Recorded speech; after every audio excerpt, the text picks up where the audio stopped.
What's going on, everybody? Welcome back to Power Down. This is the return episode. We're back.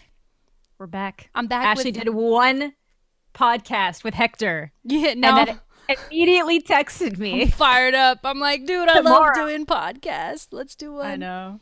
As you guys know, my co-host, we're each other's co-hosts or whatever, AmandaTheJedi. If you guys don't know, that's my homie for life.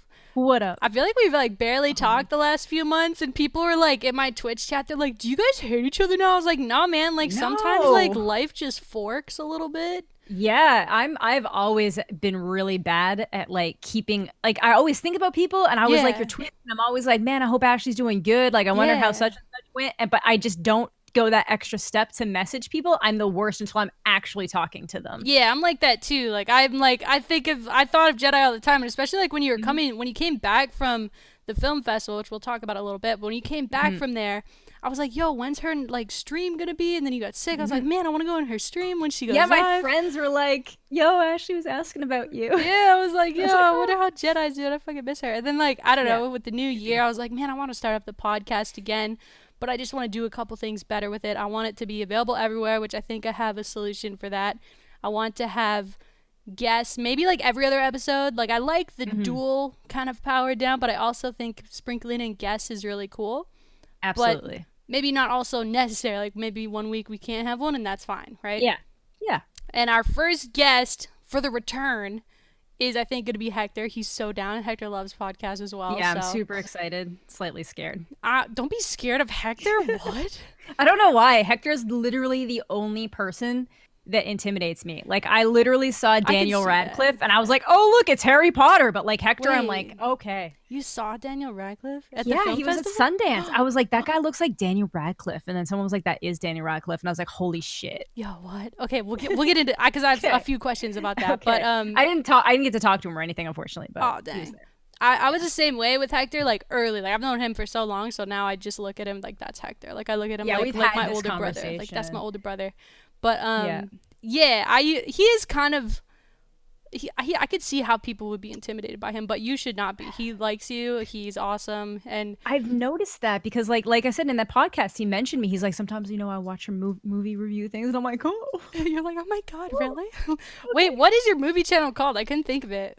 It's My Trick Movies, but I haven't uploaded there in a little while because I just do too much, and I actually just kind of had to concede defeat, and it was like something was gonna get the shaft if I kept uploading there. And I might honestly just start uploading most things to my main channel because I just don't care anymore. And my main channel is actually doing really good right now. Yeah, dude, keep nailing it. I think having stuff in one place is a good idea, and we can get into some content ideas. YouTube just prefers uniform content. Yeah, you see more growth from uniform content, as in just continuous stream of content. Yeah, so it's if somebody subs to you because you made one kind of video, they want to see that kind of video, and YouTube notices that it's okay, well, we can recommend them this because the metadata is similar, right? So then it's just you get a steamroll. Yeah, I guess I think people just kind of get caught into making one type of video. Yeah, and I'm trying to avoid that. I kind of did, but it's still, I feel like I still have a fair amount of freedom with what I do. Right. Yeah. I think I don't know, it's been a long time coming to kind of bring the podcast back, and I don't know, man, you got to come to the Hex quarters, bro. So you're coming for Dallas Fort Worth, right? I'm coming down the Thursday, the day before the event starts, and then I leave the next Thursday. So I'm down for an entire week. So do you need a place to stay, or you got a place to stay? Or what do you've offered up your couch a couple times. Yeah, bro. You could sleep on my couch. If you're not cool with that, I know the Obey House has offered multiple times. Yeah, maybe you could even split time or whatever you want to do. I feel like I definitely want to go to the offices and check out the Hector Smart. So, yeah, you definitely want to go to the Hex quarters for sure. You can go to the offices too. It's not as fun. No, it's different.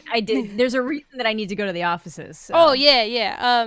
I think I'm more than willing to have you stay, but I just don't know what I'm personally doing for the event because I might want to stay down there because I know a lot of people that are going. Stay there. Yeah, I want to stay there. So I want to get a place there, but I need to figure out people that would room with me. Yeah, because I don't know, a couple of the Like, I don't know what all the homies are doing. I know like the Obey homies were thinking about like driving, and like I did that drive 3 times for OpTic Arena. Sucks. It's not a good time, No. especially if you want to have a drink. So no, exactly. But which I don't know, man. that's my favorite thing. I like the evening networks. Yeah, that's the whole point of like going. Yes. Pretty much. I mean, obviously the COD event is cool.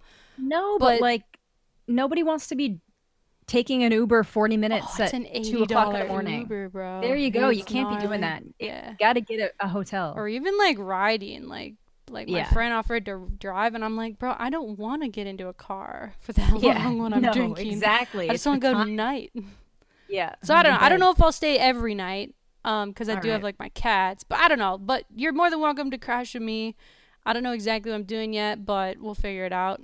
Cool. So yeah. We'll figure it out. Hell yeah. I'll be there. Hell yeah. So where did you go recently? You went to the Sundance Film Festival. I did, yeah. And so you got there, you kind of like networked or met this YouTuber guy who specializes in like movie videos or film videos. Honestly, I just found his videos one day. Oddly enough, I found his videos through a video that was comparing Logic to Quentin Tarantino. Oh, wow. How many comparisons are there? It was kind of I think the video was called The Art of Stealing or something like that. And it's where Logic and Tarantino are both really big into taking like direct things from other sources and then like turning it into something that's theirs. Right. And like towing that line, and how Tarantino does it probably better. But like Inglourious Bastards is literally the title of a different movie. And like he'll take sequences of other movies and use it in his movies and stuff like that. I haven't seen the video in a while, but it was actually really well done. But that channel's called the ATZ Show. And I kind of started talking to him there. I'm so sorry. And he makes it's fine. He makes a lot of different video content. And he also has a second channel that has since like vastly eclipsed the ATZ Show called Let Me Explain. Oh, I know that.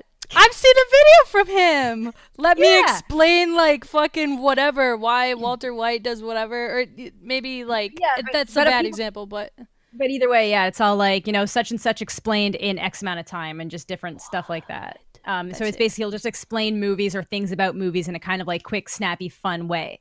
And it's like him and his girlfriend, because his girlfriend edits most of those videos. And he just, like, literally hit me up when I was at TwitchCon being like, yo, do you want to go to Sundance? And I was like, duh. Sure. And he was like, yeah, like I'm getting a press badge and they want more, and I'll throw this out there, I don't even care. It's like they specifically want like more like female and just like other people that they just needed more diversity in the people that were reviewing the films there. Interesting. Because they were like, yeah, I know. And I'm fully aware that I'm willing to say that.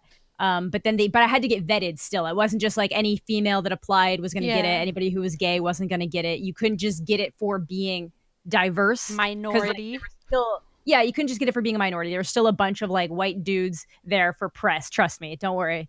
But it was like they literally, you know, like they went through my channel and they saw that I like talked about different Sundance movies, and I had to show them different stuff that I've edited and stuff that I've worked on and like opinions and just different things like that. So they were like, okay, you have a sizable enough channel for this to be worth it for us to give you, like, there's like 3 different tiers of press badges. I had the bottom tier. Yeah. So I could still get into everything for free. I just had to wait longer than important people. He had like the literally shows up, walks in, he's good to go, press pass. Ballin'. Yeah, I have to stand in this line and wait for the more important like press and industry people to go in, but I still got in. So I'm confused, man, because I thought it was like a weekend or maybe week-long thing. You were there for like 2 months. Same. I was there 2 months. I was there for it's weird. It was way longer than I thought it was, but the way that it works is that it's like there's a first week that is only open to press, industry, and then people that have spent a lot of money to be part of like the Sundance organization, fast pass, and they on top of that pay like at least like $3,500, maybe $4,000 for like a ticket, like a package that gets them into every movie. Like these are people that spend a lot of money. Damn, they love movies. And then yeah, exactly. And so that's what that first week's open to. So like there are some public showings that you can just buy like individual tickets to, but it's not as common, and it's like harder to get those tickets. I'm not sure the full rules there. I just knew that I had access because I had the badge, so it didn't apply to me. But most people only come down for that second part, which is from like the Monday or the Tuesday of like the second week, and then it goes to like the Saturday, and then the Sundays when they like pick all the winners and stuff. Oh damn. Yeah. Did it so get like was way a really more long time. lit the second week? Like the second week was like more people, and then the awards happen, and there's like everyone's there. It's weird because it never really felt like there was more people around necessarily. It actually felt like it was easier to get into certain movies the second week because a lot of the press people left. A lot of press and industry just came in, did all their showings the first week, and then bailed. Right. Whereas like we were like, we are going to try to see as many of these movies as possible. So I saw like 51 movies, and you know, like it was like sometimes it was like 6 movies a day.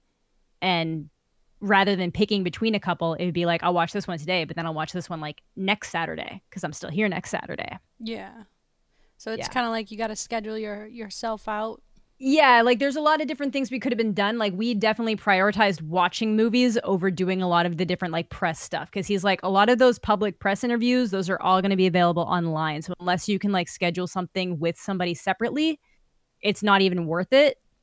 And there would have only been like a couple of people that I would have wanted to try to talk to. So we definitely prioritized watching movies because where we're YouTube and the content we're making is for YouTube, it makes more sense to have videos ready down the pipeline for when really big releases come out and to have already seen. Like your review like comes out early. Yeah, reviews and the let me explain so you can get on the ball beforehand and make better quality videos beforehand. You're not really there to interview like actors and stuff. Is there like a lot of actors and stuff that go? Like you mentioned? There was like most of all the big actors show up at least for like the first premiere. Sometimes they only come during the press week, but depending on how small you are press wise determines how close you can get to them. So some people were like, we waited like 3 hours in the line for Velvet Buzzsaw, and the second they brought out Jake Gyllenhaal, they cut off our line. They're like, hey, nope, you're done, bye. Yeah, get away from Jake Gyllenhaal for you. Don't smell him. Basically, and it's I heard like, that nope, movie was. Did you see that movie? Yeah, it's on Netflix. That one, we didn't bother seeing that one because it was dropping on Netflix before the festival was even done. Oh wow, I read like a review on Reddit today, and it was not great. It's like all right. It's not great. Jake Gyllenhaal. Yeah, me too. It's no Nightcrawler. Like, don't go into it thinking it's gonna be. He's fantastic in it. I just think the story leaves you wanting more, but it was fine. Like to have watched on Netflix. Yeah, it was fine. Dude, you want to know what I'm just? Is there anything else you want to say about like Sundance, or can I like kill the transition now? Just keep an eye out for Lil Monsters, Honey Boy, Big Time Adolescence. Nope. And you ruined my the Farewell. Okay, the now Farewell. You're good. Sick. I just started watching on Netflix last night The Russian Doll with Natasha. Oh man, yeah, Natasha Lyonne. Dude, was she there? Wait, no, where was this? She's in a movie, actually. She's a voice in Honey Boy, which is like the loosely based. It's written by Shia LaBeouf, loosely based on his life story of the abuse from his father. Yeah. Oh, wow. The rough time he had with his father. Yeah. But I don't think she was there, but she's a voice on the phone. That's sick. I like her a lot in the show. Me too, actually. Have you seen the show yet? I haven't seen the show. It's always there, and I've just been so sick lately that I've been falling asleep. So I'm like, I don't want to watch something that I want to pay attention to. Yeah, the episodes are like pretty short and easily consumable. They're like 25 minutes, but yeah, it's nice. It's like pretty good though. I like it. It's only 8 episodes though, man. Make more. That's that Netflix stuff. I want more. It's weird that it's only 8 if it's 25 minutes though. That's what the weird part. I was like, give me at least 10. Come on. But she's good. She's like underrated. I like her a lot. Dude. She's in like American Pie too. Yeah, dude, really she's in American Pie. She's the friend. She's the sassy friend of the girl that the guy's trying to sleep with in the first one. But I'm a Cheerleader is so good. Yeah, too. But I'm a Cheerleader. So good, bro. She's in tons of stuff. Oh, Orange is the New Black. Yeah, obviously. Yeah. No, she's great. Yeah, big fan. Dude, I think it's like. Do you think it's hard to be an actor, like, for that long? It depends. I feel like she's almost in a good spot where I feel like maybe for a while she was going through a rough patch, but I feel like she has enough steady work that isn't big enough that she can still kind of like live her day-to-day life, but she also doesn't have to worry. Yeah, true. You know what I mean? Like, she's not, I can't walk down the street because somebody's going to recognize me and like grab me famous.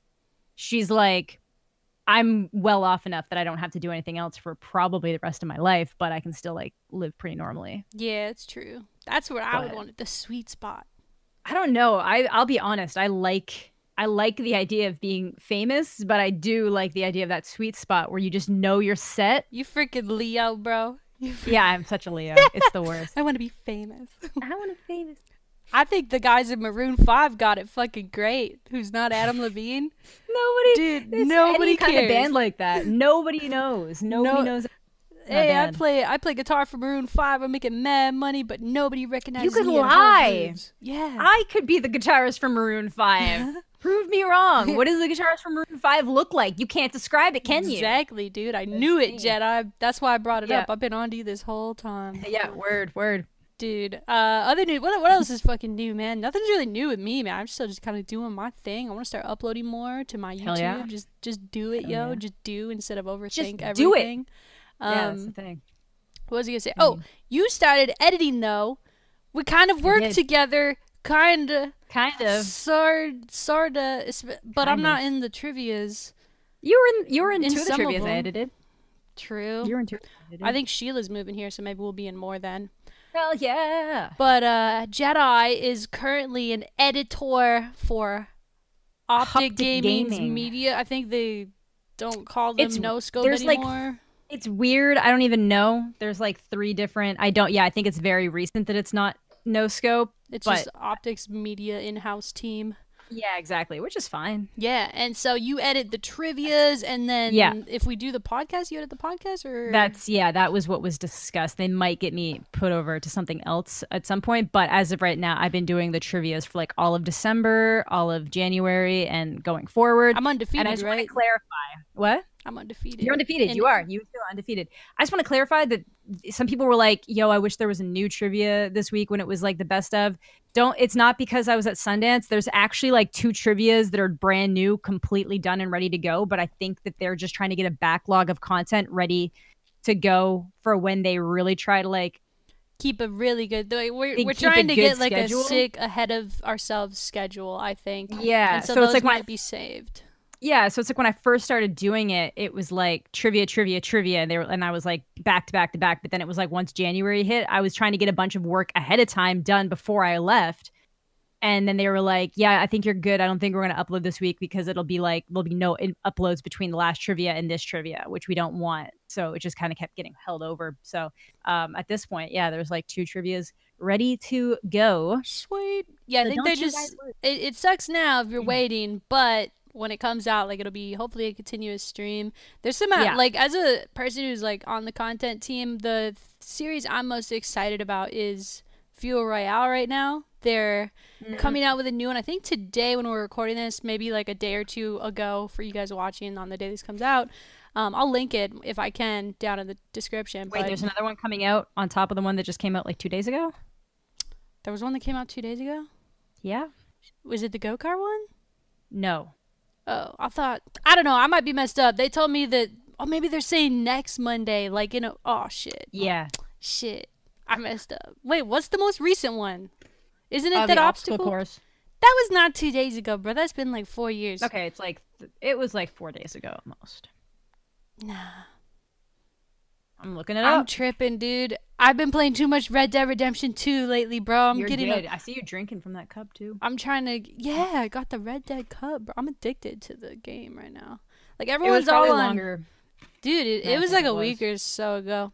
Anyway, there's it was 1 week ago. Why did I think it was like 2 days ago? Bro, so you've been playing too much Red Dead Redemption 2. Apparently. You've been playing Apex? I've been sick. Okay, I've been trying to play Apex, but my computer... He's one of those ones that's running into the problem where it looks fine when I'm playing it. Yeah. But what it looks like on OBS is like dropping frames. Oh no, maybe like a processing issue? They're saying that it's some kind of glitch specifically in Windows 10 and there's supposed to be a workaround for it, but the option that they want me to shut off isn't even turned on my computer. So I think they're wrong. Weird. So there's a glitch that it's forcing like the GPU to work higher. So it's processing through OBS weird. Because, like, my CPU is not getting run up at all, really, when it's playing. It's staying at, like, 18%. Right. Damn, that's weird. Have you tried it on PS4, or you just been trying it on PC? And I'm not huge on PS4, and also kept crashing yesterday when I was trying it on PS4. Oh, damn. Because yesterday was actually the first day I've played games since I've been back, because I got so disgustingly sick the morning I woke up for my flight. I thought it was allergies because I slept in a closet. I've already explained this to Ashley. There was a mattress in the closet, but I just assumed it was dust. But then I just kept getting worse and worse and worse. And I'm just at the tail end right now where I'm just like coughing a lot, but it sounds worse than I than it is. Dang, that's the worst. I hate when a cold or a sickness just like hangs on. Yeah. Yeah. And this is the most sick I've been in like a long time, but oh, it's the worst feeling. I was like I went home to Minnesota. I was about to like come back to Texas and I got like some type of stomach flu. I don't know if I've ever told you this, but I've never like thrown up since I was like in 2nd grade, like never. Damn. And I was violently like ill. Like it was all bad. I thought it was like definitely like top 2 like worst nights of my life for sure. That sucks. Yeah, that being sucks. sick fucking blows, man. But luckily, stomach stuff usually passes pretty quick, so it was gone in like 2 days. Yeah, stomach stuff, if it lasts long, it's pretty serious. So yeah, bro, it was bad though. I was going through it. I didn't like it at all. Oh, I know. I guess I should have like transitioned this from Apex, but we got to talk about. Well, I don't say we have to, but like, do you think we should talk about that whole like them coming out with like saying some of the characters are gay or non-binary or whatever? No, it's good. I think it's good. You talked about this on the eavesdrop today. Yeah, so I feel like kind of bad bringing it up again because a lot of you guys probably listened to me on that, but we can just quick. Oh yeah, there's probably a lot of people who haven't. So yeah. You know. So do you like? Basically, if you don't know what happened, Respawn came out and said that like at least 25% of the playable like characters on Apex are LGBTQ community or whatever, and obviously I'm openly like the gay, right? So you know, I'm cool with that. I like there's one part of me that's like, yes, visibility, inclusion, normalizing gay people as a part of the crew. Love that. Yeah. But on the other hand, I hate being asked if I'm gay. I hate having to explain myself when it's nobody's business. I hate like the fact that it's even something that I have to come out and say, right? Like being gay to me is like normal, right? Yeah. And so I don't know. On the other hand, it's like people don't like being like preached to or don't like saying like, I don't know, it just felt like unnecessary that they had to name him. So like necessary inclusion of characters in my opinion is when you have like The Last of Us, when it fits into the story. So I think that's the biggest issue, and you brought this up too, is that there's no story in Apex Legends. Yeah. I mean, so maybe they're like setting up for a big gay story, but like still. But like it's just honestly it just seems like a really safe way to say like, look, we're woke. Yeah. And it's like, and it's fine if you want to. It's so weird but it's like in regular games, like, do they talk about like different characters, like sexualities, unless it fits into some kind of narrative of a story? No. And I'm never like playing a game and then it's explained to me that the character's straight, and then I'm like, oh, I don't want to play this cis game. Like, I don't ever get like that. So I don't know. On the other hand, though, I think like it can help with normalizing, like, you know, that community. Yeah, it totally can, but I just think that the time to do it is if there's like a story, if there's a narrative, and you're making the character gay, and that's part of their story, that's their narrative, that's why it's there. It makes sense. I will fight tooth and nail with the people that are like, why do you have to make Ellie gay? You're just politicizing it. It's like, no, you're just making her a regular person with a storyline, and that just happens to be her storyline. That's the storyline they've created for her. Yeah. There's no big deal. But when it's like, these are characters that don't have storylines, don't have personalities beyond the couple of things they say in a battle royale game. I don't know if it matters. Like, I'm not opposed to the fact that they're there, but I don't think that this is the way that you get people that are hesitant towards seeing more LGBTQ plus characters in media to be okay with it. Yeah, I don't know that it's the way either. I mean, like you said, like Life is Strange or Life is Strange, Last of Us. Like I don't know. It makes sense for those to be like, I don't know, like just gay-driven stories or just like and RPGs where you can pick. Yeah, because you can make your own destiny. That's cool. Just having an option, making it a part of normal life, treating everybody like a human being. I think that's important. But then I agree. Just for the, I don't know. And it's just so weird that like right when they released their game too, like this game had such a flawless fucking release, okay? That wasn't like too hyped. I obviously we all knew Respawn was doing something. We all know that a lot of these developers are working on BR portions or BR games because it's such a popular genre right now. But like, I don't know, man. They did everything else so perfect, and then like a couple days later, they're like, by the way, gay. And I'm like, it seems so unnecessary. You already nailed it. Like, now you're just trying to double down on your, I don't know. Yeah, because COD technically did the same thing with Blackout. Or Black Ops 4. One of the characters is gay. Wait, which one? And they just kind of threw it out there. The one with the lightning gun. Tempest? Prophet? I think so, Prophet. Gay? Pretty sure. Man, he ain't the only one. Battery's gay for sure. I know. That's what I mean. That's why it's just fun, because I always used to call... In like Black Ops 3, I used to always call one of them like lesbian, not Robin Scherbatsky, but like lesbian Miley someone. Cyrus. Yeah, that one works too. She but looked like lesbian. Like Scarlett Johansson, lesbian Scarlett Johansson. Oh yeah, she does look like her too. Exactly. So it was just something you'd throw out there, but you don't expect the game developer to be like, yeah. Yeah, it doesn't seem like necessary to like announce that, or like even like let's say Battery, like she does like look kind of gay. I know that's not even appropriate to say in 2019, but whatever. What are you gonna do? It's friendly fire. Leave me alone. But like, she like looks kind of gay. What if they came out and said she was straight? Everybody would be like, "You wrong." They'd be like, "Are you sure though? Are you sure though?" And that's the thing is like, who cares, bro? I don't care. And maybe she is straight. I don't know. Honestly, and it doesn't matter. Maybe like, she's asexual. We don't know. She's in love with the war. She's in love with the war. Exactly. She's in love with the war. Married to the game, dog. Married to the game. That's hilarious. Yeah, I don't know, man. I think like obviously I tweeted out about it because I thought it was important for me as someone who can friendly fire themselves a little bit. Yeah. To say, man, this is unnecessary. Or it seems unnecessary. I try to say it in a polite way. Yeah, because I agree. I like seeing it, and I like seeing the inclusion, and I get excited when okay, look, there's a gay character. Oh, this is a gay girl. It's like, and it's cool, and it's like awesome. That's good. I'm excited to see this. It's just one of those things that you're like, people like seeing themselves represented on screen, and it's like, I can understand why girls were excited about Wonder Woman, and I can understand why, like the Black community is excited about Black Panther. I understand that. So I understand why people are like, it's really cool that Ellie, who is this badass character, is like, she's coming forward and she's gay now, and that's part of her story, and that's really cool. But when it's just thrown in, when there's no story, like it's just like, I think it's unnecessary, because I wouldn't care if any of those characters were straight. Right. So like, why should we also care if they're gay? Doesn't matter.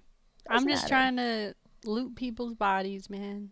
Yeah, like if you're gonna make a story, feel free to like do whatever you want, but at the same time, the story clearly wouldn't be about those romances happening. Like The Last of Us, it's clearly like people trying to find like the last refuges of life out of this post-apocalyptic time. So having relationships and showing how those relationships can flourish would make sense. In some kind of like war battle royale style game, it's just matter. Yeah, I don't get it. And maybe like I had people tweeting me. I couldn't even look at my mentions for like a day or two because it was just back. Like, you know how you tweet something and then two people will back and forth for like 3 years. Yeah, and I'm like, bro, can I get an untag? Like, I'm not scoring this argument or debate. I don't care. Sometimes you just have to mute threads. You just have to be like, yeah, that's such an amazing thing that you can do. By the way, oh, bro. Yeah, that's what I did. I had to. I was like, I can't just. It just gets too much sometimes. People forget that you're there. Mm-hmm. Dude, and people like, I don't know. I don't really believe in arguing on the internet anymore. It's impossible. You're never gonna change somebody's mind unless they're like a really like calm, level-headed type of person, and they're like, yeah, I guess I could see that. Like, it never happens. I know. Sometimes I still like to just call somebody an idiot if they're being like really stupid, or if it's kind of like a middle of the line thing. I try to like show like, here's my opinion. Like, I understand why maybe you believe this, but like, here's my opinion. But sometimes it's just kind of like, no, you're the problem, and I hope you realize someday that like you're the problem. Yeah, and usually like I try to clarify myself because like someone will fight back pretty hard, and I'm like, well, that's not really what I was saying. So I try to clarify myself, and then they're just double down on their idiocy. They're like, no, blah, blah, blah. And I'm like, oh, okay, I don't have time for you. Like, you're done. Yeah, you can't win. You can't read good. No, you can't read. You can't read good, stupid. Leave me alone. Exactly. I got memes to look at, dude. I don't got time for you. Word, dude. So, like, who is the most, like, did you get to interact with any famous people? I forgot to ask you this. I didn't get to, like, talk to anybody, like, super famous. I saw, like, a fair amount. Like, I saw Jake Gyllenhaal. What? And I saw Daniel Radcliffe. But, like, they have handlers, like, so Yeah, I suppose. Army Hammer was leaving like fake cockroaches all around the place for like Who? his movie. Army Hammer, Why can't I think the of guy names? in Call Me by Your Name. You don't know any of these? Nope. Have you ever seen The Social Network? Oh yeah, I have, but I don't He's one of the remember anyone. twins. He's the twin. He is the twin because he plays himself. It's almost clicking with me, but I only saw that movie like once a long time ago. Either way, he's got a very nice voice. Really? Yeah, he's like very. It's a nice voice. That's all I'll say. Damn, that's exciting, dude. Like, I'm glad you Yeah, got to so go. Like I saw people like that, but like I said, my life at Sundance was mostly like in a movie, in a line for the next movie, in a movie, in the line for the next movie. Oh my God, I saw Ryder Strong, the guy who plays Sean Hunter in Boy Meets World. No way.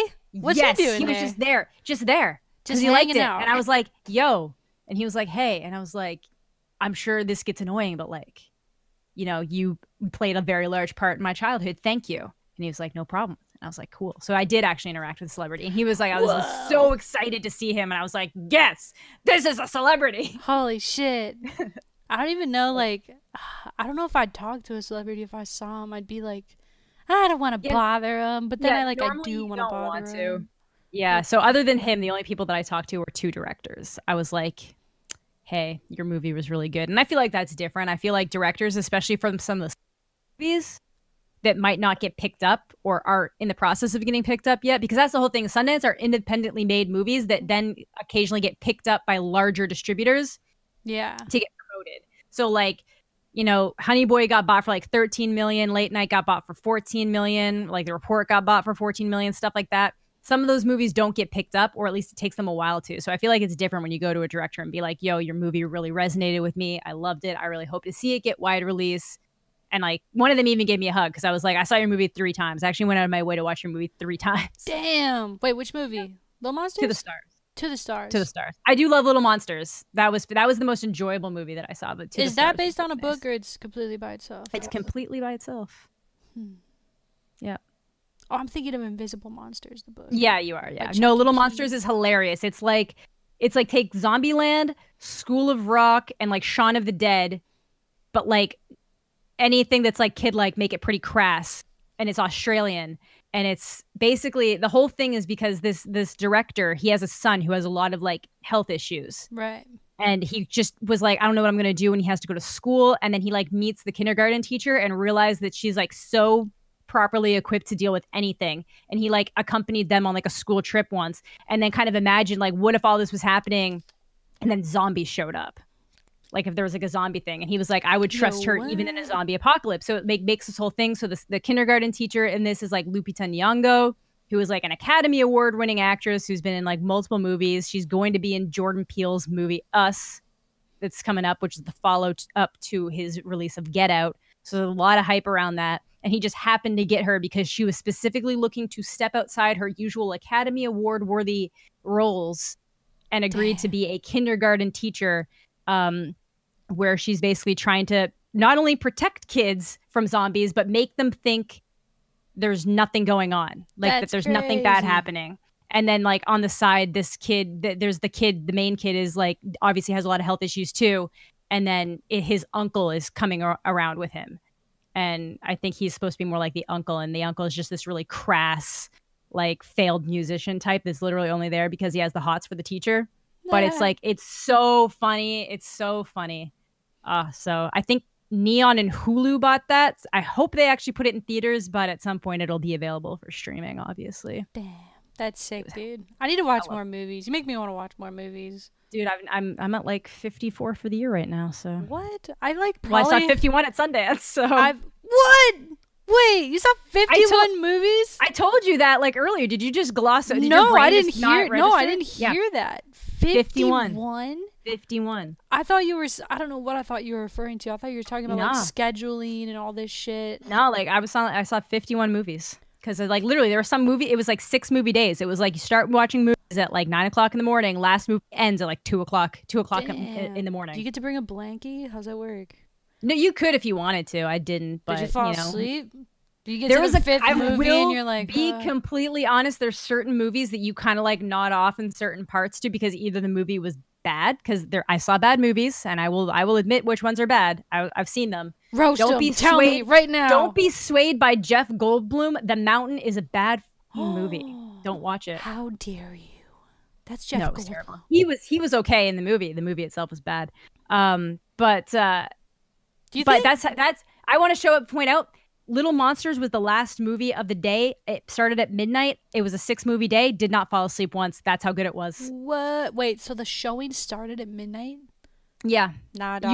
Usually the horror movies or the weird ass movies would play it. They'd also play at different times of the day, but they would do these different premieres at midnight that you had the option of going to, and it was usually the horror movies or like the weird trippy ones, which was always fun. You were all hopped up on Mountain Dew Amp Game Field, bro. You were in I got to try it. It was like the first thing I saw in Utah. Really? Yeah, we went to like right when I landed, he picked me up and he was like, we need to go get like some supplies for the Airbnb at Walmart. And it was like the first thing I saw when I walked into the Walmart. Oh, and it was also the first thing I saw when I walked into the Fresh Mart, which is where everybody eats in Park City at Sundance. Wow. Did you try all 4 of them? I did. I tried all 4 Do you have a favorite? I'm weird.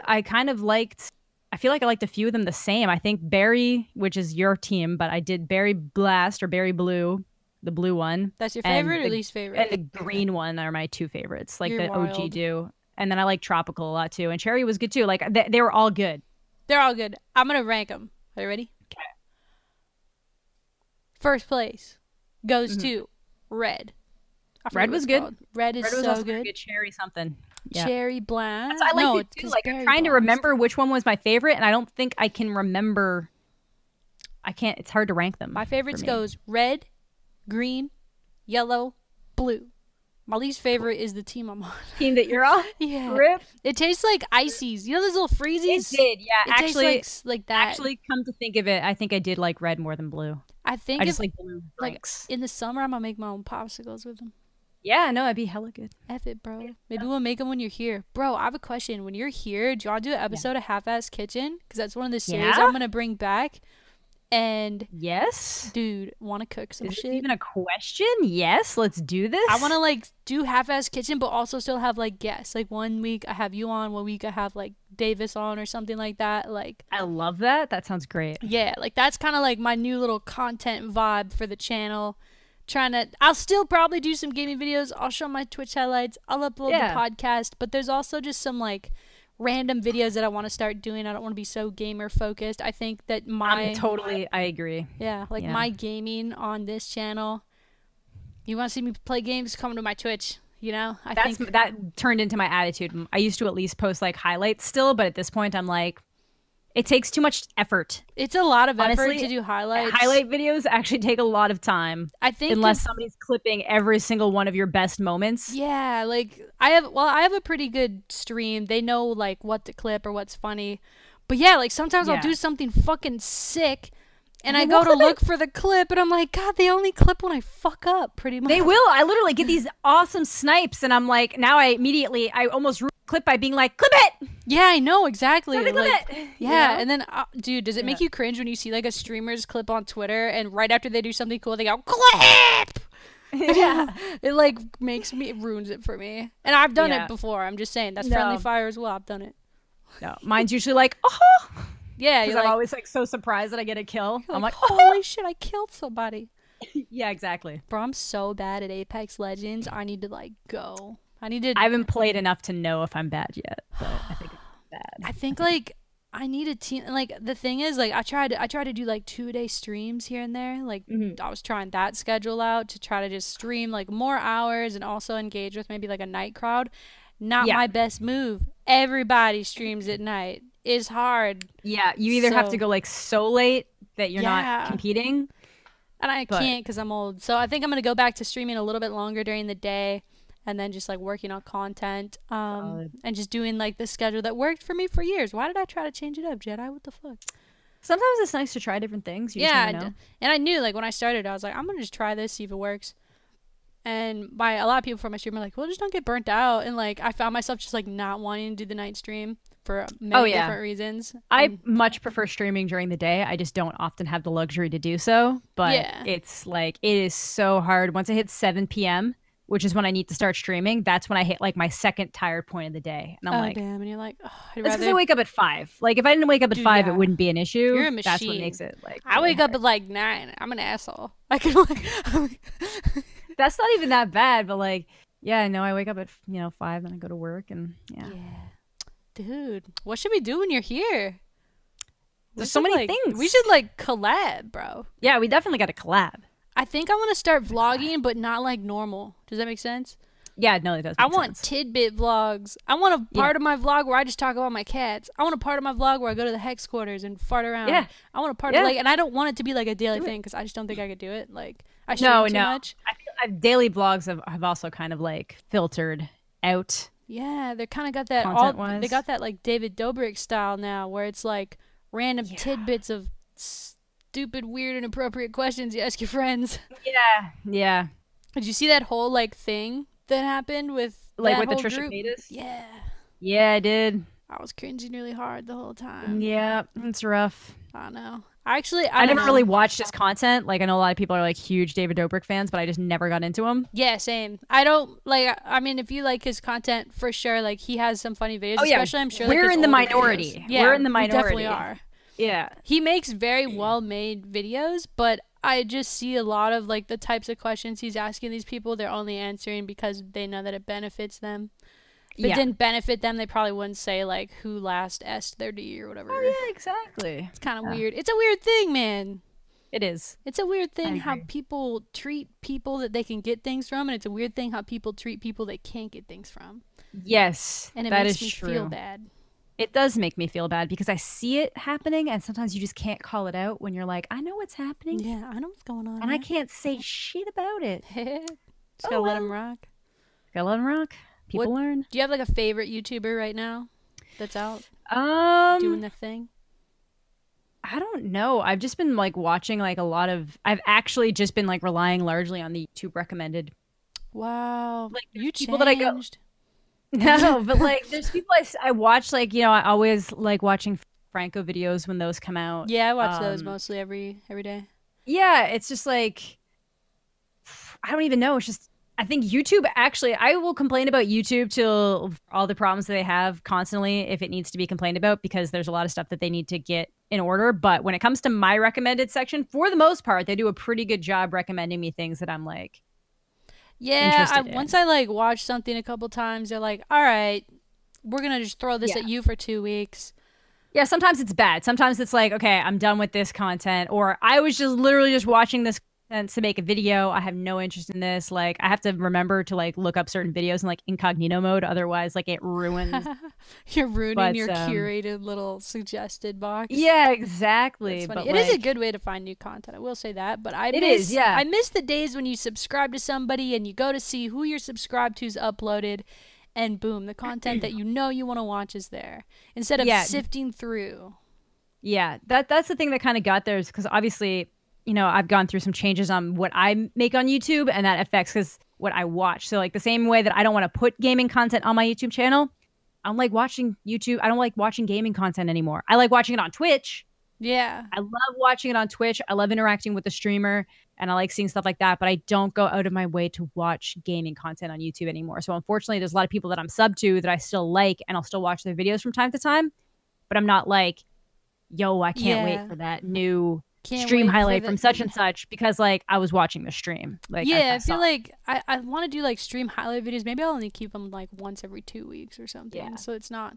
But at the same time, like I don't think I can upload daily right now. Like if I start trying to do that, I'm just gonna stress myself out. And I know that sounds like stupid. Like, man, it's your job to create content. Why don't you create a new video? Like, yeah, I can create content for the sake of creating content. I could sit down and play Apex Legends or Red Dead or whatever for 2 hours and just cut that up and upload it once a day. But that's like not conducive to success on YouTube anymore. You have to have like it's like you need a constant flow of like great content. And so and you don't even know what's gonna get picked up. Dude, I think there's some videos go ahead, sorry. I just made a stupid joke video that like randomly, and I didn't even properly fill out the tags. There's only one tag and it was satire, and it still hit recommended, and it's now at like 55,000 views, which for me is really good. Yo, for real? Wait, what video is Yeah, it? female Axl Rose reacts to Axl Rose because people keep saying I look like Axl Rose. So I made this stupid sarcastic video that somehow ended up in trending. And I think it's literally because like so many people look up react videos that it just automatically, and it was like, people think I'm serious. Dude, some people hilarious. Were like, how do you not know who Axl Rose is? And I'm like, I clearly do. I started the song by playing 3 bars of like Welcome to the Jungle on my guitar while I kicked open a door. Like, I clearly know. Holy fuck, I need to see this video. How have I not seen this video? What the fuck? So now I need to make female Axl Rose reacts to comments on female Axl Rose reacts. You have to dress up. Did you dress up? I will. Not for this one, but I will for the next one. I'll put the bandana on and the aviators. I could see if you put a bandana on, like low key, you got the cheekbones, like it it's the cheekbones and the hair color. It's really nothing else, and it's only certain pictures. Yeah. But some people are like, they're adamant. The only reason why I did this was because I needed a bunch of content for while I was away, because I knew I wasn't going to be able to record very much. Yeah. While I was watching movies, obviously. And I was like getting like hundreds of comments. Like anytime I had a video that would do better than normal, it was just like comments upon comments of like, you look like Axl Rose. You look like Axl Rose. Yeah. So. People love react videos too. I don't know if they're still popular to do though, because like there's I have this new favorite thing, Jedi, on the internet.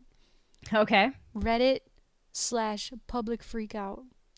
I fucking love watching people freak out in public. Okay. Everyone's got a phone now that can record video. Yeah, it's true. And when people freak out in public, like, I need to start reacting to some of that shit because I love that stuff. Does really well. Yeah, it's like people don't necessarily respect a lot of the content, but it does really well. See, and that's the thing is like I just can't find like and this is a problem because like we said, like once you find something that you're good at on YouTube, you just have to keep doing it. And for a long time, that was Call of Duty for me. And it's hard to like reinvent yourself. That's why like I respect like Shane Dawson and other YouTubers like Jenna Marbles who can kind of like chameleon their way through making dope content. Maybe I'm just bad at that, or maybe it's just a rarity that you're able to do it. But I just want to start trying like different videos and see what sticks. Yeah, I think a lot of gaming channels kind of got screwed over in that respect because YouTube at one point decided that they didn't think that gaming content was okay. Well, yeah, and so like a lot of channels got like blacklisted. Yeah, and like all the ad stuff and like my channel. I truly believe this. This is my fucking conspiracy. Shane Dawson, hit me up for an interview. My channel's so old that like I think it. Like, I feel like I would have a more successful viewership if I made a new channel. Does that make any sense? No, it does make sense. Like, my shit doesn't get recommended. And part of it, too, is, and I unknowingly did this to myself. You know those, like, little videos that you upload, like, hey, guys, I'm streaming. Come check me out. Yeah. It helps, like, boost viewership for my stream. But it kills your channel. Yeah, like, they don't click on it. So then YouTube thinks I'm making unclickable content. They don't start pushing my videos. And I just kind of, like... Before I realized that, like, I stopped doing that now. But, like, I don't know. I really want to get back into YouTube. I love Twitch. I still want to stream on Twitch all the time, and I will. But I don't know if you've ever had, like, this feeling before, but when you're in, like, a work stream and everything's going, like, perfect. You know what I mean? Yeah. Maybe you're in it right now. I don't know. Maybe you are. Realize it if you are and enjoy it. But, like, yeah, seriously. During Advanced Warfare, I was, like, making so many YouTube videos. I was streaming so much, and it was, like, I had, like, no social life, but still like stuff was going really well. Yeah, it's rewarding. When you don't have a social life when things are going well, it's rewarding. Yeah, exactly. I don't want to get that far into it, but you know, I don't know, man. I get it. Like, I don't know what happened to me yesterday, bro. I've been like off wanting to do YouTube for so long, and then I went to the Hex quarters and I was like, "This dope as fuck. Why don't I come here more?" I think you just needed to snap out of this, like, I think you just were always, it was like, oh, when this next COD comes out, I'm going to kill it and this is going to happen. Like, you know what? Like, YouTube just isn't that way anymore. Yeah, it's not. Like, so there are like, some, there's, like, some COD channels that are great and they kill it, but, like, yeah, absolutely. It's not me anymore. No. So, like, just make new content and find what works and, like, just have fun with it. Like, literally, it's always these random videos I make just, like, off the cuff that end up doing really well. Yeah. So it's like, okay, so like just stop putting so much effort or thought into certain things and like it might do well. Especially like cooking stuff, just like get real weird with it. Bro, yeah, like people like people love clicking on weird shit. I'm not gonna make weird videos, but like I'm gonna make something that you'd see like, oh shit. she did what? Like, yeah. I don't know. Yeah, exactly. I'm excited. No. Yeah, have fun with it. Maybe just have fun with it. Just have fun with it. I don't depend on YouTube for money, so that actually kind of allows you to have more fun with it. Yes, I agree. Like, I don't have to sit here and be like, oh, I have to do this type of video, otherwise something bad will happen to me. Like, yeah, no, I totally, I get that. Yeah. You know what we screwed up on, Jedi? And do you still want to do this for the future episodes? Sure. Remember we used to give a kind of good advice at the end? Yes. Yeah. Oh, we forgot I didn't tweet out. That's okay. This way it's a surprise when it gets uploaded. It's like, oh my God. There's no bad advice. Is that what you just said? No, it'll be like a surprise because there's no, like people won't know. If we asked if people wanted advice, they'd know we were bringing back Power Down. Oh. This way they don't know. Wait, do they know? I think we just hinted at it on Twitter. I was like, yo. We hinted at it, but like we were planning, that was like to bring it back in the new year, and then like soda, and then I was and this is actually just the first week we've both been back. Yeah, truly. Like I was gone. Yeah. I mean, we were both away for Christmas. Yeah. And you were still gone. Yeah, I was gone for a long time. And then I was gone. Yeah. I technically could have done it from Minnesota, but I was just trying to like spend time with my family, spend time that's exactly. Chill. Yeah. No, I get it. Bro, I went snowmobiling. It was wild.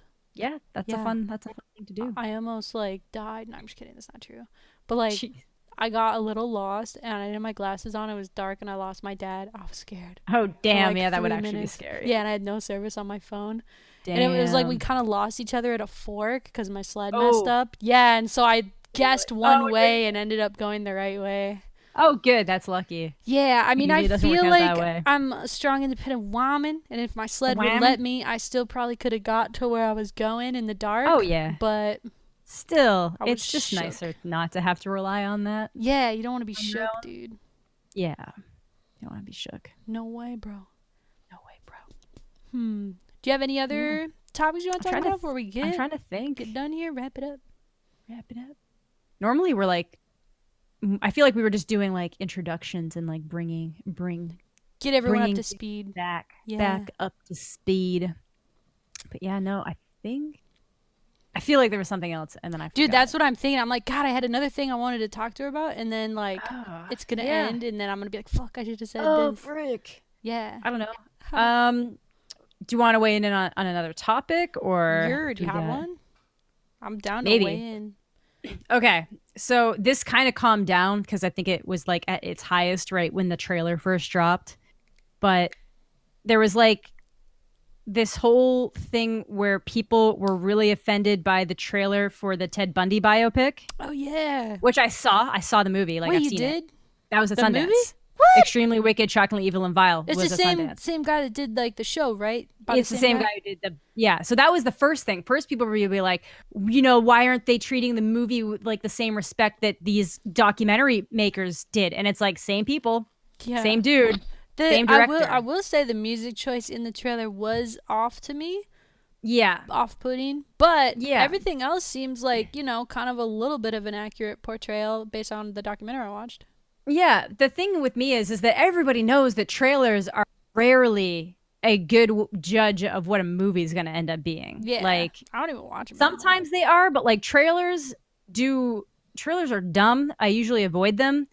My thing was that people were judging the entire movie based on a trailer, and I was like, well, as someone who's actually seen the movie, I can let you know that that wasn't the case. It's largely based on how his like ex-girlfriend / short time fiance saw the situation, and her being like, is he guilty? Is he innocent? So that's why there's this whole like, sometimes you'd kind of be watching it and it would kind of give you the impression, it's like, if I didn't know who this person was, would I think he was innocent? But it was so that it's basically so that they could like tie it all together at the end with something that happens at the end. Yeah. And like a big old reveal. Because like the movie doesn't really focus on his like crimes, or like the committing of the crimes. It's very much in the trial. It's like basically it picks up from when he gets arrested in Utah. Oh wow. Yeah.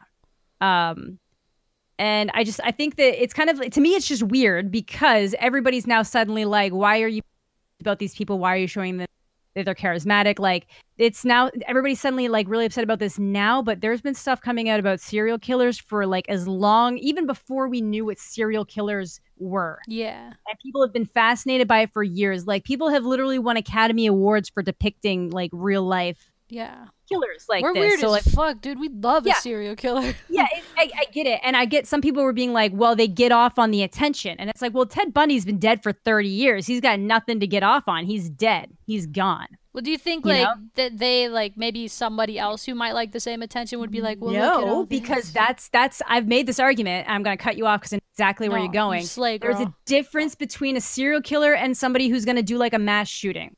A serial killer is literally compelled to commit that crime. There is nothing that's going to stop them. They're narcissistic usually, so they like when they see themselves in newspaper articles. They don't like feeling stupid. So when they can see themselves being like this notorious killer not caught yet, they enjoy it. Yeah.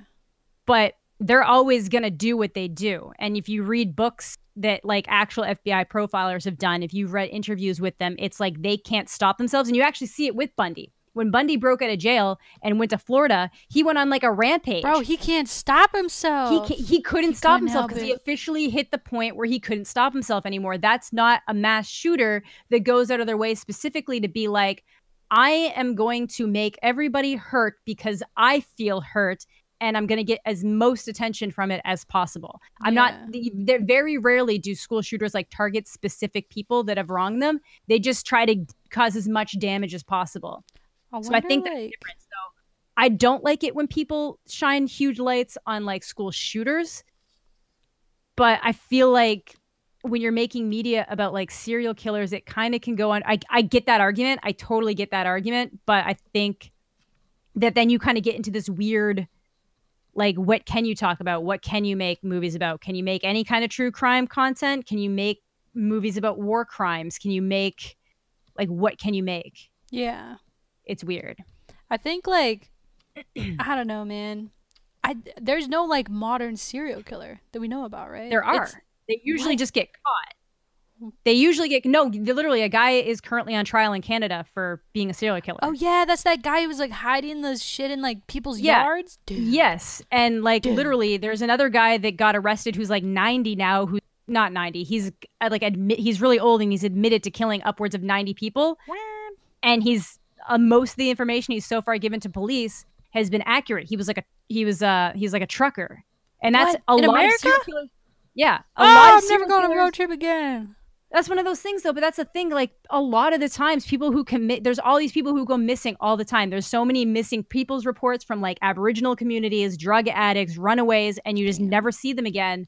And it's like, good chance is either they just don't want to be found or they're dead. Yeah. And why are they dead? Maybe overdose, maybe because somebody killed them. And that's actually really common. There's actually, there's some weird statistics saying that like, there are definitely people out there that are serial killers that are just not caught. And you got to remember, like, BTK killer took like decades before they caught him. He's the guy from Wichita? Or did I just make that up? Was he Wichita? I think so. Is he Wichita? I think so. I knew someone in like middle school, high school Kansas, that like lived by him. Yeah, Kansas. Yeah, exactly. And he went for decades, like literally decades, and he only got caught because he fell for that whole like the sting where the cop pretends to be your friend thing. So he asked them a question assuming they'd tell him the truth, and he got caught because of like a floppy disk. He had a floppy disk of what? Basically, he was like, if I type you guys a letter on a computer and send it via this, will you guys be able to figure out it's me?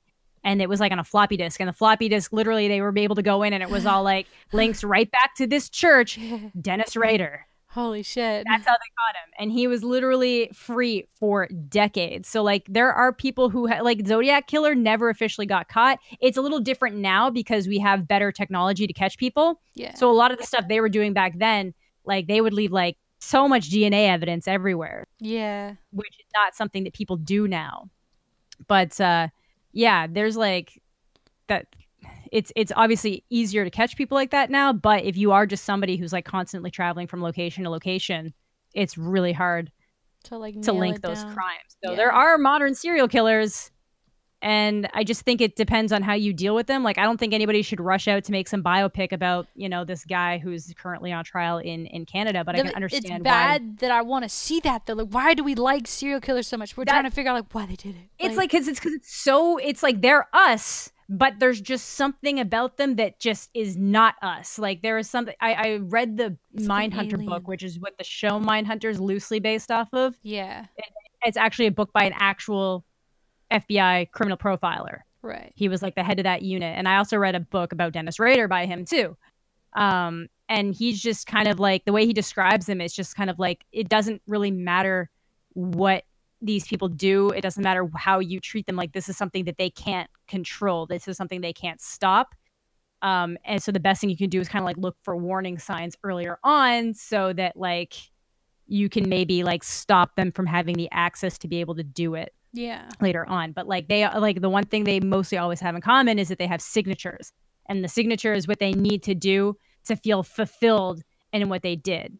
Right. It's like not the MO. It's not the MO, and it's not how to, it's like not required to actually kill the person or whatever they do, but it's what they need to do to like feel like they fulfilled that need. Right. So like some of them it might be strangling, some of them it might be you know, like cutting them in a certain way. Like there's just certain things that need to be done. And that's usually how they can tell the difference between like, you know, if there's really similar crimes, that's something that'll give it away.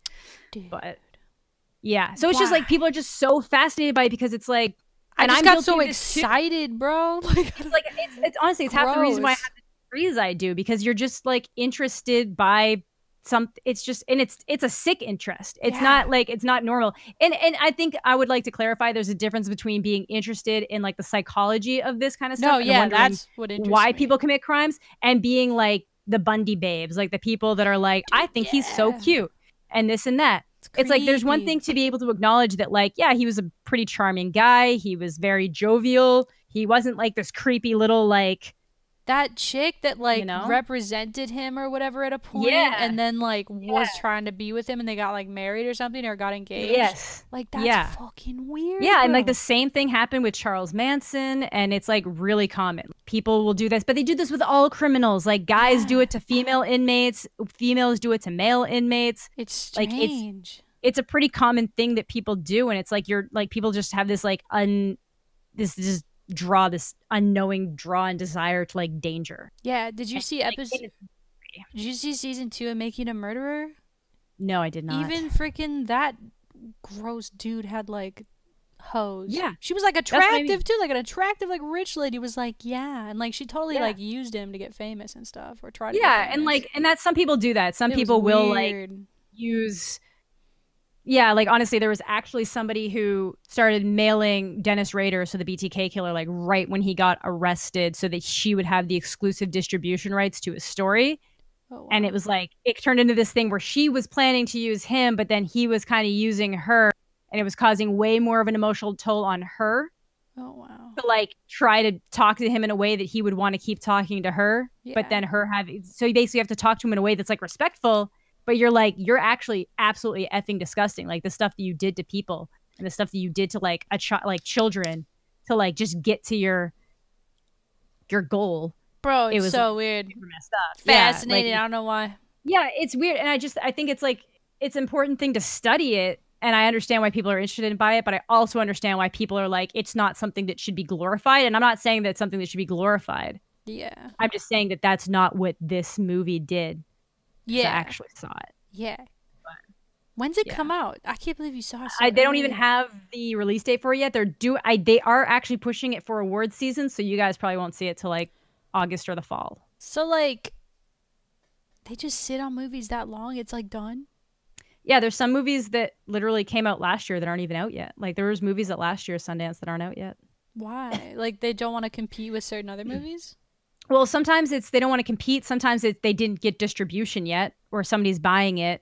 Because that's the thing. You basically, I'll use Clerks as an example. Right. So Clerks got homemade. He basically, he funded that pretty much all himself with like maxed out credit cards and selling his comic book collection. If you think you're hustling, you're not hustling as hard as Kevin Smith. Exactly. And then he debuted it at Sundance, actually. How did he do that? Can you just like sign up and be like, hey man, I got a cool movie? You have to apply. You have to like send in the movie, and then it's by a deadline, and then it goes through Sundance consideration. And if it gets approved, they play it. If not, they say, hey, sorry, you know, try again. Yeah. So basically, like, you kind of have to like apply, and like it has to get viewed and accepted. Yeah, like the people at Sundance have to be like, yep, this is something that we're okay with. Yeah. And with him, they played it. And then I hate using him as an example, but like obviously Harvey Weinstein, Miramax is what ended up distribute. Yeah. So Miramax picked up Clerks, and then why distributed it. So for example, they definitely knew this was happening before they brought it to Sundance, but Netflix bought Extremely Wicked. So they definitely knew they were picking that up. But like Amazon, for example, like I said, bought like 3 different movies for like, I think in total, probably like close to over $40 million. What? Like they bought Mindy Kaling's movie for I think 14 million. They bought The Report for like 13 million. I think they bought Honey Boy 2 for like 12 million, maybe more. Which those are all great movies, and I can see them actually pushing for Oscars. It's almost like a transaction or like a meat market for movies. I never really thought of it like that. Yeah, well, it's just like it's basically like demos being played, except they're like fully feature funded films. So basically it's almost like you have to go through 2 runs. It's like you do the run to get the funding to make the movie. Right. And then you have to do that second run to actually get the movie distributed or find somebody who wants to distribute it. Yeah. Which sometimes happens. And then sometimes you have to like self-distribute. Yeah. Or hope that somebody picks it up a little bit further down the pipeline. Yeah, that's basically what happens, and that's how that works. So for those movies specifically, they're sitting on them wild. Yeah. Like last year, and you know the movie Searching? The one where it's like, okay, well, either way, that one's really cool. You should check it out. It's basically one of those screen capture movies where basically the entire thing is happening through the guy's trying to find his daughter, and he's looking at her computer. So the whole thing is basically how the webcam sees him and all the stuff that's on the computer screen. Yeah, what's that movie? It's called, well, they use like dark web was some of them, like unfriended dark web. Well, this took it like in a better direction and like a more serious direction. That's called Searching. So that won the Next award at last year's Sundance. And they didn't release it in theaters until August. Yeah. So that's just kind of how it works. So for any of the ones that they're going to be they're looking for like Oscar pushes, they're going to wait to release those later in the year because that's just how it works for Oscars. Usually the big Oscar nominations don't get released until like October, November, December. Why is that? Because the Oscars happen so soon after? Yeah, pretty much. I think that's usually the case because you want to avoid obviously blockbuster season. You don't want it to get overshadowed by this year's Oscars. So like if it comes out in January, this year's Oscars are like February, March type thing. You don't want them to get overshadowed. I have a question. So, and you can just answer quickly if you want, but why is like the Avenger movies or like those best-selling movies never award-winning? Why do they never win awards or they're never nominated? That's like a huge issue that has been brought up for years. And originally, the Best Picture category pretty much only ever had 5 movies in it. And then there was like 1 year of like drama and they increased it. And then they put it back down to 5. And then the year The Dark Knight came out, it didn't get nominated. Everybody flipped their lids. Everybody was like, this has also made a bunch of money. This is a fantastic movie. Like, how are you going to nominate somebody for like Best Actor award, but then not nominate the movie itself type thing? So then the next year they were like, we can have up to 10 movies. Whoa. And then you'll start getting the more popular ones. And then this year they were actually talking about potentially adding a popular category where I think they could have let some of those bigger movies shine. Because I guess the idea of like Best Picture, you're supposed to maybe give the chance for some of the smaller stuff that isn't going to shine, kind of give it its chance to shine in that way. Like you'll get those smaller independent movies. And like for the last 10 years, it has largely been like smaller independent movies, you know, like Moonlight, La La Land, and different stuff. I would have never watched a lot of those unless I'd saw or had seen like about them on the Oscars. And honestly, sometimes they're terrible. Sometimes they're not good movies and it's just Oscar fodder. And that's just kind of how it works. Because the voting system is really weird. It always ends up being that whatever's the least undesirable wins. Because so, like, the way the voting, like the way the voting works, it's like everybody puts like what's your number 1 choice, and then what's your number 2 choice. Then it goes through. Okay, what's everybody's number 1 choice? If none of those options total in altogether over 50%, they go to the next one. Oh, and then they keep going damn. until one thing finally ends up at 50, and then that's what wins. So usually the thing that wins isn't necessarily the best movie, it's just the least undesirable. So the reason why like those big movies, they don't ever getting nominated is because, for one, the Academy doesn't take them seriously. So yeah, they're just kind of like, because it's almost like a factory. Like what they're doing with Star Wars now, what they're doing with like these Marvel movies. Like I think that they're enjoyable, but like it's almost like they're just pushing them out twice a year. Yeah, and sometimes they feel that way. But I think Infinity War is one of the best movies of last year. It's my favorite movie of last year, but I think it's fantastic. I think what it achieved by being something that you can watch without having watched the other one, still be okay with it. But the fact that it rewards you for having been on board for 10 years and brings it together and sticks the landing. It's the fact that it sticks the landing. Yeah. Like, it would have been so easy to ruin that movie, but they didn't. It was fantastic. It was so good. That's definitely one of the best movies of the year. But they give it to Black Panther because Black Panther had the cultural relevance. And I get that. And I almost feel like there should be a separate category that's all like, what's something that had cultural relevance? Because you know what? Black Panther's story wasn't as good as Black Panther was not as good as Infinity War. I agree. Say you like it more than Infinity War, but it was not as good. Like, and objectively. Objectively, in my opinion. Like, from like almost every standpoint you can imagine, in my opinion, it wasn't as good. Yeah. But it got put in there for like the cultural reason. This is actually the first year where they've kind of defaulted away from showing some of these like smaller budget movies and have actually put these like really big budget movies like Bohemian Rhapsody, Star is Born. I know you like them, but like, why are they in the best picture of the, like, they don't, a lot of movies don't deserve to be in that category, but it's like such a weird thing that like nobody even takes seriously anymore. Yeah. It's just weird. It sounds kind of like it's a lot of maybe not sucking up, but like a lot of political stuff maybe happens. Well, no, Oscars are disgustingly political, and I knew most of this stuff anyways, but Philip DeFranco actually has an entire video like breaking it down, and it's like you have like whisper campaigns. So like you'll notice that around the Academy, you suddenly start hearing things about like actors in certain movies and things about directors in certain movies, and it's all with the intention of trying to like prevent a movie from like winning. Yeah. You can cause enough drama about something, it might not win. And that's like, it's illegal to do, but that's why they're called whisper campaigns, not smear campaigns, because it's like people have to do it so sneakily that it's like it's not even happening. Yeah. Damn, but it's it's crazy. Like, yeah, it's weird. So I don't really take the Oscars too seriously. Like, obviously it would be really cool to like win one or have one, and it would still a good accomplishment. But like most of the people who vote on those movies, it's like thousands of people. Half of them haven't even seen all the movies. That's half stupid. of them don't watch the animated. Like they went to the mall and like did a $5 survey. Well, there's like actors can vote on it. So like people that haven't seen movies, and I guess like sometimes they'll even tell you what they want you to vote for. Like they'll be like, yeah, this is what's winning, so you should vote for it. Unanimous. Let's do this. Yeah. Basically. Damn, so like crazy. yeah, that's why the animated movies will always go to like the same studios, even if there was something from a different studio that did way better. It's like Pixar had a movie, Pixar wins. No, almost 9 times out of 10. This is the first year that I'm really hoping that like Spider-Man Into the Spider-Verse kind of sneaks in and takes it. But yeah, fuck, I need to see that. It looks so good. It's so good. It's so good. It looks good, and I don't even fucking like. No, yeah, you're definitely not biased. Yeah. Spider-Man. No, but it is actually really good. It looks good. It was a fantastic movie. God, I want to see it. But yeah. Oscars are weird, and I don't know if there's a set example as to why they don't put those movies in there, but the old argument is that we don't put blockbusters in these movies, and I'm like, then what are half the movies this year doing in that category? Yeah. Yeah. True.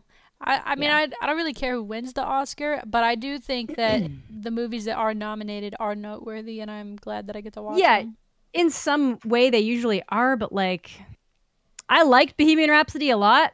I don't think there's anything particularly special about it. Yeah, true. I don't think there's anything particularly special about A Star is Born that has been done 4 times. Fuck you, Amanda! Fuck you! Yeah, but they're dealing with stuff they never dealt with, Amanda, like addiction and how that affects. No, it was honestly, it was a really. I actually like that movie. I like that movie too. It's a great movie. But but it's not like. Did you cry at the end? How do you not cry? I did because he was my favorite character. Like, yeah. I'm looking at the list right now. The only movies, in my opinion, that deserve to be on this necessarily are like Roma, The Favorite, and like BlacKkKlansman. That's it. Black Klansman? Yeah. Is that the comedy? It's like a dramedy, but it's like a real. Bro, I thought it's like I watched the trailer. Maybe I shouldn't have, but I thought it looked like one of the dumbest things I've ever seen in my life. Oh, it's like the real story though about how like a black guy. Oh, it's a real thing. Oh, I thought it was like really like a comedy. No, it really happened. Like this guy really got hired to a police department, called the KKK, and had them believing that he was like a white person who was joining the KKK. Then they had to get a white officer to pretend to be that person that was he was. Yeah. Dude, I'm gonna get roasted. That actually does and like that that's another one that's kind of in there because of like the cultural relevance of it. Yeah. But like, you know, Roma, I love The Favorite and Roma. But again, there's probably a lot of people who be like, I saw The Favorite and it fucking sucked. And Roma is black and white. So wait, you know. What? That's wild. No. Black people and white. disagree with everything. I'm just saying that like, I don't know.